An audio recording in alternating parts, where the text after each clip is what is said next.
అందరికీ నమస్కారం అండి. ఈ ఛానల్ యొక్క ముఖ్య ఉద్దేశం Ayurveda for people and planet ఈ స్లోగన్ తోటి ఈ సంవత్సరము మన కేంద్ర ప్రభుత్వం వారు ఆయుష్ మినిస్ట్రీ ఆయుర్వేదము ప్రజలకు మరియు ఈ ప్లానెట్ ఈ భూగ్రహానికి ఆయుర్వేదం వీటన్నిటికీ ఎట్లా ఆయుర్వేదం ఉపయోగపడుతుంది, Ayurveda for people and planet అనేది ఈ సంవత్సర విషయం. ఇప్పుడు దాదాపుగా మేము ఆయుర్వేదం చదువుకునే రోజుల్లోకి ఇప్పటి రోజులకి గమనిస్తే ఆ రోజుల్లో ఆయుర్వేదం అంటే చాలామందికి తెలియదు. ఆయుర్వేదం అనేది ఒక వైద్య విధానం ఉంది అని తెలియదు. ఏదో చెట్ల కింద కూర్చొని వనమూలికలు ఏరుకుంటూ అట్లా ఆయన చెట్ల మందులు ఇచ్చే ఆయన ఆ వీధిలో ఒక ఆయన మందులు ఇస్తాడు, ఇక్కడ ఒకటి ఇస్తారు అని తెలుసు తప్ప ఆయుర్వేదం అనేది ఒక సిస్టమ్ ఆఫ్ మెడిసిన్గా ఉంది. దీనికి 5.5 సంవత్సరాలు చదువుకోవాలి, దీనికి కూడా నీట్ రాసి వెళ్ళాలి, ఎంసెట్ రాసి వెళ్ళాలి, ఇట్లాంటి నిబంధనలు తెలియదు. ప్రస్తుతం ఆయుర్వేదం అనేది ఒక డిగ్రీ ఉంది, ఆయుర్వేదానికి కాలేజెస్ ఉన్నాయి, వాటికి స్నాతకోత్తర విద్యలు ఉన్నాయి, పిహెచ్డీలు ఉన్నాయి, ఆయుర్వేదం గురించి రీసెర్చ్ సెంటర్స్ ఉన్నాయి. ఇవన్నీ కూడా చాలామందికి తెలుసు. అంతకు ముందరతో మనము చూస్తే గత 25 సంవత్సరాల క్రితంకి ఇప్పటికీ చాలా మార్పులు వచ్చాయి ఆయుర్వేద వైద్య విధానంలో. అయితే దీంతో పాటు పక్కన ఇంకొక చిన్న ప్రతి చెట్టుకి ఎట్లాగైతే మనకి కలుపు మొక్కలు ఉంటాయో అలాగనే ఆయుర్వేదం గురించి ఎవరి ఇష్టానుసారము వారికి నచ్చినట్లు వారు చెప్తూ పోతూ ఉన్నారు. అందులో ఎంతవరకు మనం వాడాలి, ఎంతవరకు అసలు వైద్యులు సామాజిక మాధ్యమాల్లో చెప్పాలి, అసలు ఏది చెప్పకూడదు, ఎంతవరకు జనాలకు ఉపయోగపడుతుంది, జనాలు మితిమీర ఉపయోగించడం వల్ల ఏమవుతాయి, అందరికీ ఒకటే మందు పనిచేస్తుందా, ఇవేమీ తెలీదు.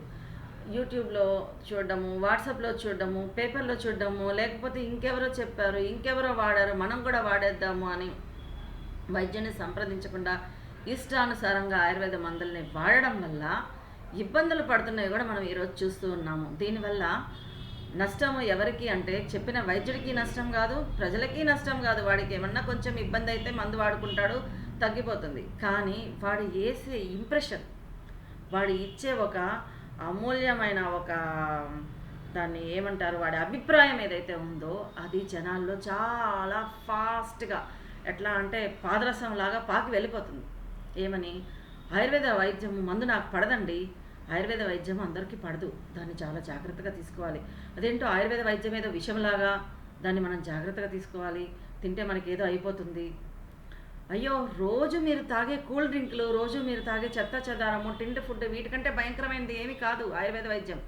ఆయుర్వేద వైద్యం అమృత తుల్యమైంది. కాకపోతే ఎవరు ఎప్పుడు ఎవరికి ఎట్లా ఏ విధంగా ఇవ్వాలి అనేది తెలిసింది ఎవరికి, వైద్యుడికి తెలుసు. వాడు చెప్పినట్టు మీరు విని వాడుకున్నారంటే మీకు ఎటువంటి ఇబ్బంది ఉండదు.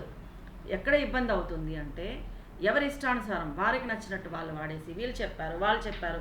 ఈరోజు ఒక బాబా వస్తాడు, ఇంకో గురువు వస్తాడు, అది కాకుండా ఆయన చూసి ఇంకో 10-15 కంపెనీలు వస్తాయి.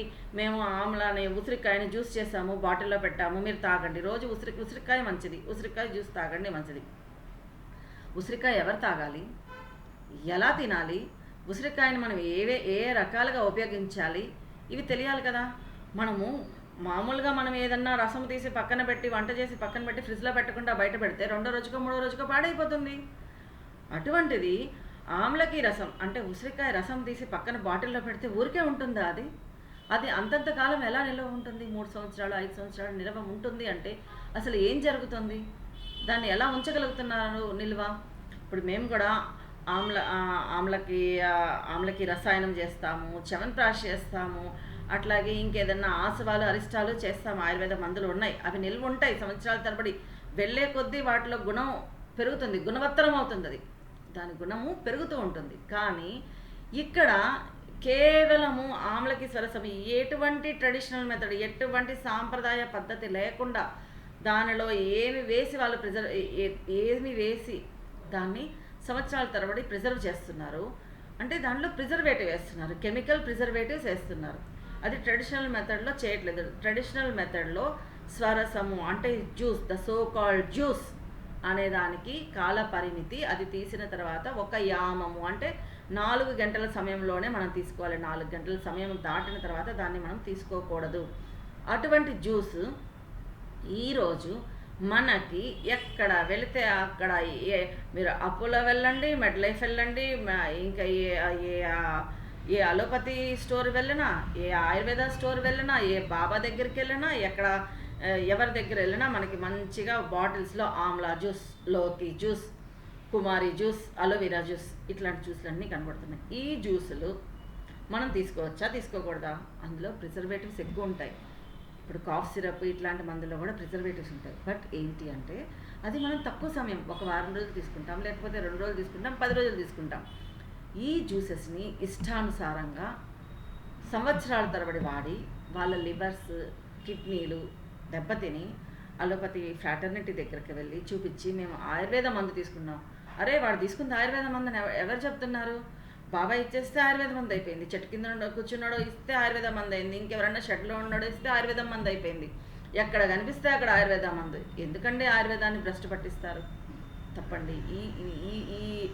ఇలా వాడి మీ అభిప్రాయాలని జనాల్లోకి పంపించి ఆయుర్వేద మందుని ఏదో ఒక పెద్ద భూతంలాగా చూపించి ఆయుర్వేద ఉండే ఔన్నత్యాన్ని తగ్గించేస్తున్నారు. దయ నుంచి ఆయుర్వేద ఔషధాన్ని ఆయుర్వేద వైద్యుల దగ్గర మాత్రమే తీసుకోండి. అది కూడా ఆయుర్వేద వైద్యుల్లో కూడా మన సంహితలు ఏం చెప్తాయంటే 2 రకాల వైద్యులు చెప్తాడు. ప్రాణాభిసరుడు, ఛద్మచరుడు అని. ప్రాణాభిసరుడు అంటే వాడు సవ్యంగా ఆయుర్వేదాన్ని చదువుకొని ఆయుర్వేద వైద్యం పట్ల భక్తి గౌరవంతో ఉండి రోగిని రోగిగా చూసి మందు ఇచ్చేవాడు ప్రాణాభిసరుడు. ఛద్మచరుడు అంటే వాడి వ్యాపారం వాడు చూసుకుంటే వాడికి ఆయుర్వేదం ఏమి రాదు. వీడు కూడా ఏంటంటే పేషెంట్ లాగా కాకుండా, పేషెంట్ ఎట్లాగైతే సామాన్య ప్రజలు, రోగులు వీళ్ళు ఎట్లాగైతే యూట్యూబ్లో, సామాజిక మాధ్యమాల్లో ఆయుర్వేదం నేర్చుకున్నారో అట్లాగే వీడు 4 పాయింట్లు పట్టుకొని తీసుకొని మందులు ఇచ్చేసి కమర్షియల్ ఆస్పెక్ట్లో అంటే వాణిజ్యపరంగా ఆయుర్వేదాన్ని ఒక వ్యాపారంగా చేసేవాళ్ళు ఛద్మచరులు. వీళ్ళిద్దరిలో మీరు గుర్తెరిగి సవ్యమైన సక్రమమైన ఆయుర్వేద వైద్యుల దగ్గరికి వెళ్ళి మందు తీసుకొని ఆయుర్వేద వైద్యాన్ని భ్రష్టు పట్టించకుండా మీరు ఆరోగ్యవంతులుగా అవ్వాలని నేను కోరుకుంటున్నాను. మీకు అందరికీ కూడా సమగ్రంగా ఆయుర్వేదం మీద ఒక అవగాహన రావడానికి, తర్వాత ఆయుర్వేదంలో చెప్పిన మౌలిక సిద్ధాంతాలు నేను ఖచ్చితంగా మీకు ఎటువంటి ఔషధము చెప్పను. ఈ మందు మంచిది, ఈ మందు దీనికి మంచిది అనేది ఖచ్చితంగా చెప్పను. కాకుంటే ఆహార ద్రవ్యాలు ఏవైతే ఉన్నాయో, అంటే మన వంటింట్లో మన మసాలా డబ్బాలో ఉండేవి, పోపు డబ్బా అంటాం కదా, వాటిలో ఉండే జీలకర్ర, మిరియాలు, వీటిని ఎలా వాడాలి, వీటిని ఎలా వాడకూడదు, వంట చేసే విధానం ఆయుర్వేదంలో ఎట్లా చెప్పి ఉంది, వంటలో మనం ఏవేవి విరుద్ధాహారాలు, ఇన్కంపాటబుల్ ఫుడ్స్ ఏవి చేయకూడదు, మనం రోజు నీరు ఎలా తీసుకోవాలి, మన దినచర్య ఎలా ఉండాలి, మన ఋతుచర్య ఎలా ఉండాలి. ఋతుచర్య అంటే సీజనల్ రిజనం, అంటే ఇప్పుడు మనకుండే 6 ఋతువులు ఏవైతే ఉన్నాయో, శిశిర, వసంత, గ్రీష్మ, వర్ష, శరద్, హేమంత, ఈ 6 ఋతువుల్లో ఏ ఋతువు ఎప్పుడెప్పటి నుంచి వస్తుంది, ఆ ఋతువులో మనం ఎటువంటి ఆహారం తీసుకోవాలి, మనం ఎటువంటి నూనె వాడాలి, మనం పాలు ఎలా తీసుకోవాలి, మొత్తం ఆహారానికి సంబంధించింది, వ్యవహారానికి సంబంధించిన విషయాలు మాత్రమే నేను అందరికీ తెలియజేయాలనుకుంటున్నాను. అది కూడా స్ట్రైట్ ఫ్రమ్ ద సంహితాస్. సంహితల్లో ఏదైతే చెప్పున్నారో దానిలో ఉన్నది ఉన్నట్లుగా ఏవేవి అయితే ఆచరణ యోగ్యమైనవో, అంటే ప్రాక్టికల్లీ మనం చేయగలుగుతామో వాటి గురించి నేను జనాలలో అవగాహన తీసుకురావడానికి ఈ ఛానల్ నుంచి ఈ వీడియోస్ చేస్తున్నాను. మీరు అందరూ నాకు సహాయ సహకారాలు అందిస్తారని కోరుకుంటున్నాను. జై ఆయుర్వేద.